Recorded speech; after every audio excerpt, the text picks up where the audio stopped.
ഒരു 20 വയസ്സൊക്കെ കഴിഞ്ഞിട്ടുള്ള യുവാക്കളിൽ നിന്നും ഞങ്ങൾക്ക് ലഭിക്കുന്ന ചില മെസ്സേജുകളുണ്ട്. അവരെല്ലാവരും പറയുന്നത് ഒരേ കാര്യത്തെക്കുറിച്ചാണ്. അവർക്ക് ഇഷ്ടമുള്ള പോലെ അവരുടെ സ്വന്തം മുടിയോ താടിയോ നീട്ടി വളർത്താൻ അവരുടെ രക്ഷിതാക്കൾ അവരെ സമ്മതിക്കുന്നില്ല. അതിൽ ചില രക്ഷിതാക്കൾ മക്കൾ അവരുടെ വാക്ക് കേൾക്കാതെ മുടി നീട്ടി വളർത്തിയാൽ അവരെ വീട്ടിൽ നിന്നും ഇറക്കിവിടുമെന്ന് ഭീഷണിപ്പെടുത്തിയിട്ടുണ്ട്. ചിലർ ആത്മഹത്യ വരെ ചെയ്യുമെന്ന് ഭീഷണിപ്പെടുത്തിയിട്ടുണ്ട്. ആർക്കും ഒരു ദോഷവുമില്ലാത്ത സ്വന്തം താടിയും മുടിയും മക്കൾ നീട്ടി വളർത്തുന്നത് വരെ ചില രക്ഷിതാക്കൾ ഇത്ര ഭയക്കുന്നത് എന്തുകൊണ്ടാണ്?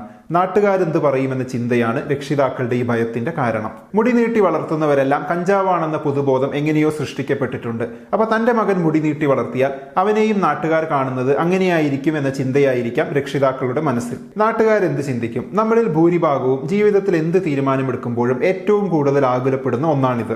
ഈ നാട്ടുകാരെന്നത് നമ്മൾ തന്നെയാണെങ്കിലും ഓരോരുത്തരെ സംബന്ധിച്ചിടത്തോളം അത് അവരൊഴികെയുള്ള ഒരു കൂട്ടമാണ്. നാട്ടുകാർ എന്ത് ചിന്തിക്കുമെന്ന പ്രശ്നം പല കൾച്ചറുകളിലും പല രീതിയിലാണുള്ളത്. വ്യക്തി സ്വാതന്ത്ര്യത്തിന് മുൻതൂക്കം നൽകുന്ന കൾച്ചറിൽ വളർന്നവർക്ക് താൻ ഈ ഒരു കാര്യം ചെയ്താൽ നാട്ടുകാർ എന്ത് കരുതും എന്നതിനെക്കുറിച്ച് വലിയ ആകുലത ഉണ്ടാകാനുള്ള സാധ്യത വളരെ കുറവാണ്. എന്നാൽ സമൂഹത്തിന് വ്യക്തിയേക്കാൾ മുൻഗണന നൽകുന്ന കൾച്ചറുള്ള ഇടങ്ങളിൽ സമൂഹത്തിൽ ഫിറ്റായിരിക്കുക എന്ന ലക്ഷ്യമാകുമ്പോൾ ഈ ഒരു ചിന്ത കൂടുതലായിരിക്കും. താൻ എന്തെങ്കിലും ചെയ്യുമ്പോൾ അത് മറ്റുള്ളവരെ എങ്ങനെ എടുക്കും, മറ്റുള്ളവരെ എങ്ങനെ ബാധിക്കും എന്നൊക്കെ ചിന്തിക്കുന്നത് ഒരു പരിധിവരെ നല്ലതാണ്. എന്നാൽ പലപ്പോഴും പല സമൂഹങ്ങളിലും ഈ ഒരു ചിന്ത അതിര് കടന്ന് വ്യക്തിയെ ശ്വാസം മുട്ടിക്കുന്ന അവസ്ഥയിലേക്ക് എത്തിക്കാറുണ്ട്.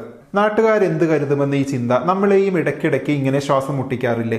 നാട്ടുകാരെന്ത് ചിന്തിക്കുമെന്ന ഒറ്റ കാരണത്താൽ ജീവിതത്തിലെ പല നിർദോഷങ്ങളായ ആഗ്രഹങ്ങളെയും സഫലീകരിക്കാതെ പോയവരായിരിക്കും നമ്മളിൽ ഭൂരിഭാഗം പേരും. എന്നാൽ ഇതേ കാരണത്താൽ സ്വന്തം ജീവിതം വരെ ഇല്ലാതാക്കിയവരും ജീവിതം നരകതുല്യമായവരും ഇല്ലേ?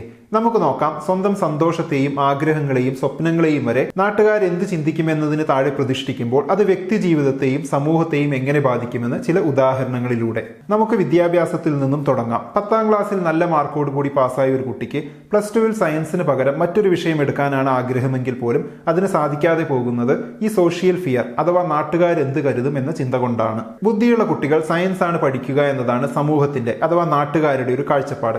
അതുകൊണ്ട് താൻ സയൻസ് എടുത്തില്ലെങ്കിൽ തന്നെ ബുദ്ധിയില്ലാത്ത ഒരാളായി നാട്ടുകാർ കാണുമോ എന്ന പേടി കുട്ടികൾക്കും കുട്ടികളുടെ രക്ഷിതാക്കൾക്കും വരുന്നു. തന്റെ സ്വപ്നത്തെക്കാൾ മറ്റുള്ളവരുടെ കണ്ണിലെ തന്റെ വിലയ്ക്കാണ് പ്രാധാന്യം എന്നൊരു ഫേക്ക് ചിന്താരീതിയിലേക്ക് നമ്മളിൽ ഭൂരിഭാഗവും കണ്ടീഷൻ ചെയ്യപ്പെട്ടിട്ടുള്ളതിന്റെ ഒരു പ്രശ്നമാണിത്. തന്റെ കുട്ടി സയൻസ് എടുത്തില്ലെങ്കിൽ ഒരു രക്ഷിതാവ് എന്ന നിലയ്ക്ക് താൻ ഒരു പരാജയമാണെന്ന് മറ്റുള്ളവർ കരുതുമെന്ന് പേരൻസും പലപ്പോഴും ഭയക്കുന്നു. ഈ ചിന്ത കുട്ടിയുടെ മുന്നോട്ടുള്ള എല്ലാ വിദ്യാഭ്യാസത്തെയും കരിയറിനെയും സമൂഹത്തിന്റെ വില കിട്ടുന്ന രീതിയിലേക്ക് മാറ്റി വാർക്കാൻ രക്ഷിതാക്കളെ പ്രേരിപ്പിക്കുന്നു. അതുകൊണ്ട് ഇഷ്ടമില്ലാത്ത ജോലി ചെയ്ത് ജീവിതം വെറുക്കുമ്പോഴും താൻ ചെയ്യുന്ന ജോലി നാട്ടുകാർക്കിടയിൽ വിലയുള്ളതാണല്ലോ എന്നോർത്ത് സമാധാനിച്ച് പലരും ജീവിക്കുന്നു. സ്വന്തം സ്വപ്നത്തിനുമപ്പുറം അല്ലെങ്കിൽ സ്വന്തം കുട്ടികളുടെ സ്വപ്നത്തിനുമപ്പുറം സമൂഹത്തിന്റെ വാലിഡിറ്റിയിലാണ് സന്തോഷമിരിക്കുന്നത് എന്ന ചിന്തയിൽ നിന്നും മാറാൻ കുറച്ച് ബുദ്ധിമുട്ടാണ്. അതുകൊണ്ട് തന്നെ സമൂഹത്തിന്റെ വാലിഡിറ്റിക്ക് വേണ്ടി എന്ത് സഹിക്കാനും നമ്മളിൽ പലരും തയ്യാറാകും. ഒരു സമൂഹ ജീവി എന്ന നിലയ്ക്ക് ഈ വാലിഡിറ്റി നമുക്ക് ആവശ്യമാണ്. എന്നാൽ അത് അതിര് കടന്നാൽ പ്രശ്നങ്ങൾ അനവധിയാണ്.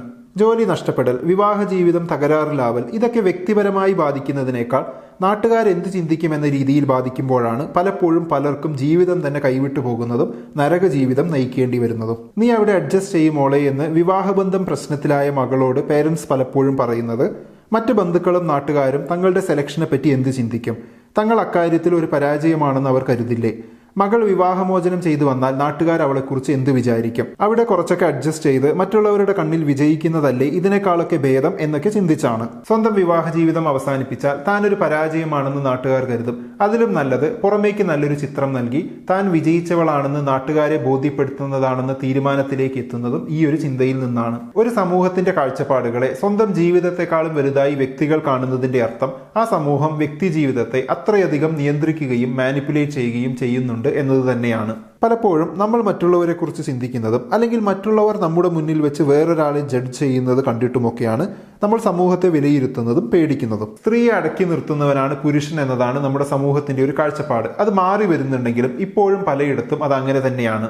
തന്റെ ഭാര്യയുടെ സ്വർണം തന്റെ കയ്യിലല്ലെങ്കിൽ അല്ലെങ്കിൽ തന്റെ മാതാപിതാക്കളുടെ കയ്യിലല്ലെങ്കിൽ അത് തനിക്ക് തന്റെ ഭാര്യയെ അടക്കാനുള്ള കഴിവില്ലാത്തത് കൊണ്ടാണെന്ന് നാട്ടുകാരും വീട്ടുകാരും പറയില്ലേ എന്ന് ഭയക്കുന്ന ആണുങ്ങളാണ് അധികവും. ഭാര്യ താലി ധരിച്ചില്ലെങ്കിൽ മറ്റുള്ളവരുടെ മുന്നിൽ വെച്ച് തന്നെ പേടിച്ചില്ലെങ്കിൽ താൻ വീട്ടുജോലി ചെയ്താലൊക്കെ തനിക്ക് സമൂഹത്തിൽ വിലയില്ലാതാകുമെന്ന് അവർ കരുതുന്നു. പലപ്പോഴും തങ്ങളുടെ ആൺ സൗഹൃദ കൂട്ടങ്ങളിൽ മറ്റുള്ളവരെ കുറിച്ച് ഇങ്ങനെ പറയുന്നത് ഇവർ കേട്ടിട്ടുണ്ടാകും. പല പുരുഷന്മാരും സമൂഹത്തെ കാണിക്കാൻ വേണ്ടി അല്ലെങ്കിൽ സമൂഹത്തിന്റെ വാലിഡിറ്റിക്ക് വേണ്ടിയാണ് കലിപ്പന്മാരായി മാറുന്നത്. ഇവരൊക്കെ മറ്റൊരു സമൂഹത്തിലാണെങ്കിൽ അല്ലെങ്കിൽ മറ്റൊരു സമൂഹത്തിലേക്ക് മാറുമ്പോൾ ആ സമൂഹത്തിൽ ഇത്തരം പ്രവൃത്തികൾ അപരിഷ്കൃതമാണെന്ന് മനസ്സിലാക്കി തിരുത്തുന്നത് അതിനുദാഹരണമാണ്. പ്രായത്തിനനുസരിച്ചും സോഷ്യൽ സ്റ്റേറ്റസിനനുസരിച്ചും വസ്ത്രം ധരിച്ചില്ലെങ്കിൽ നാട്ടുകാർ എന്ത് വിചാരിക്കുമെന്നതാണ് അടുത്തത്. പാവപ്പെട്ടവനും നാട്ടിൻ പുറത്തുകാരനുമായവനും മോഡേൺ വസ്ത്രം ധരിച്ചാൽ കൂടെയുള്ളവർ തന്നെ കളിയാക്കിയേക്കാം. പ്രായമായവർ കടുത്ത നിറമുള്ള വസ്ത്രങ്ങൾ ധരിച്ചാലും ഇത്തരം പരിഹാസങ്ങൾ നേരിടേണ്ടി വരാം. ഒരു പ്രായം കഴിഞ്ഞാൽ ഇഷ്ടമുള്ള വസ്ത്രങ്ങൾ ഉപേക്ഷിച്ച് സമൂഹം വില കൽപ്പിക്കുന്ന വസ്ത്രങ്ങളിലേക്ക് മാറാൻ അദൃശ്യമായി സമൂഹം കൽപ്പിക്കുന്നുണ്ട്. അങ്ങനെ മാറാൻ താല്പര്യമില്ലാത്തവരെ സമൂഹം ഒറ്റപ്പെടുത്തും. നാട്ടുകാരെന്ത് കരുതുമെന്ന് വിചാരിച്ച് തന്നെയാണ് പലരും തങ്ങളുടെ ഇഷ്ടങ്ങളിൽ മാറ്റം വരുത്തുന്നത്. അല്ലാതെ ഒരു പ്രായമാകുമ്പോൾ പെട്ടെന്ന് സ്വിച്ച് ഇട്ടതുപോലെ ഇഷ്ടങ്ങൾ മാറുന്നതല്ല. ഇങ്ങനെ പഠനം, വിവാഹം, കുട്ടികൾ, ജോലി, വീട്, വാഹനം, ഫിസിക്കൽ അപ്പിയറൻസ് തുടങ്ങി ഒരു മനുഷ്യന്റെ സകല കാര്യങ്ങളിലും സൊസൈറ്റി അല്ലെങ്കിൽ നാട്ടുകാർ എന്ത് വിചാരിക്കുമെന്ന പ്രഷറിൽ തെറ്റായ തീരുമാനങ്ങൾ എടുക്കേണ്ടി വരുന്നത് ഒരു ദുരവസ്ഥയാണ്. സ്വന്തം താല്പര്യങ്ങളും നാട്ടുകാരുടെ കാഴ്ചപ്പാടും തമ്മിൽ ഒരു ഹെൽത്തി ബാലൻസ് കൊണ്ടുവരാൻ ശ്രമിക്കുക എന്നതാണ് അതിനുള്ള ഏറ്റവും നല്ല മാർഗം. അല്ലാതെ നാട്ടുകാർ നന്നായതിനു ശേഷം കാര്യങ്ങൾ ശരിയാക്കാം എന്ന് കരുതിയിട്ട് കാര്യമില്ല.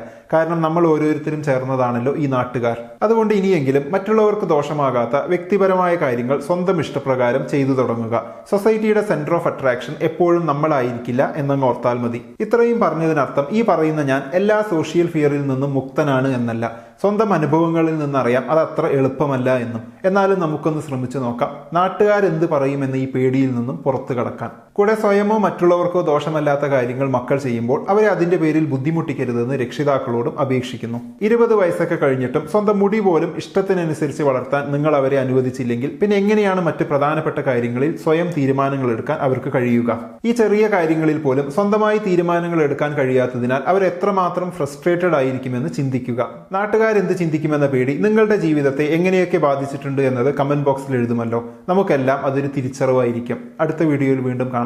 ബൈ.